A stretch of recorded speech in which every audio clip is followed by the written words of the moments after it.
ایک رائے کے برابر کوئی چیز تیرے اللہ کی نظر سے چھپی ہوئی نہیں ہے۔ یہ کالا پہاڑ ہے، اوپر کالی رات ہے، اس کے اوپر ایک چیونٹی جا رہی ہے۔ تیرے رب کی جو نظر ہے وہ ایسی ہے کہ چیونٹی نہیں، چیونٹی کی ٹانگوں سے جو لکیر بن رہی ہے تیرا رب وہ لکیر بھی دیکھ رہا۔ میں نے اللہ کو ڈھونڈا تو اس نے اپنا تعارف کروایا، اللہ لا الہ الا ہو الحی القیوم، میں وہ ہوں جو موت سے پاک ہوں۔ اب پابند بن کے چلو اس اللہ کے جس کی شہنشاہی ہے، اس اللہ کے جس نے مجھے بنایا، اس اللہ کے پابند بنو جس نے مجھے آنکھوں کا نور دیا، زبان میں بول دیا، جسم میں طاقت دی، عقل کو سمجھنے کے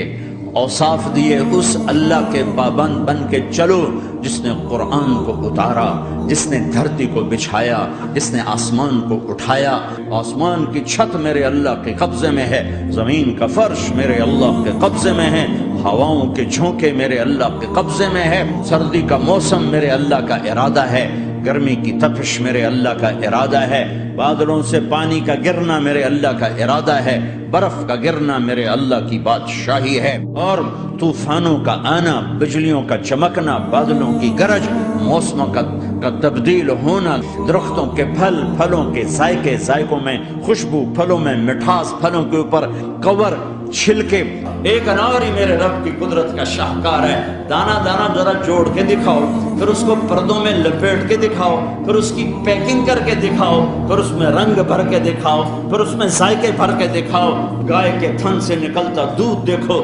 ہرن کے نافے میں مشک اور سانپ کے منہ میں زہر اور مکھی کے منہ میں شہد، آدم کی ساری نسل کا مالک، 2 پاؤں پہ چلنے والوں پر بادشاہ، 4 پاؤں پہ چلنے والوں کا مالک، پانی کی مخلوق، ہوا کی مخلوق، زمین کی مخلوق، رینگنے والے، اڑنے والے، تیرنے والے، جھپٹنے والے، دھاڑنے والے، پھاڑنے والے، ڈسنے والے، سب پر میرے اللہ کی شہنشاہی ہے۔ للہ ملک السماوات والارض وما فیہن، لہ ما فی السماوات وما فی الارض وما بینہما وما تحت الثری وان تجہر بالقول فانہ یعلم السر واخفی۔ وہ کون ہے؟ اللہ۔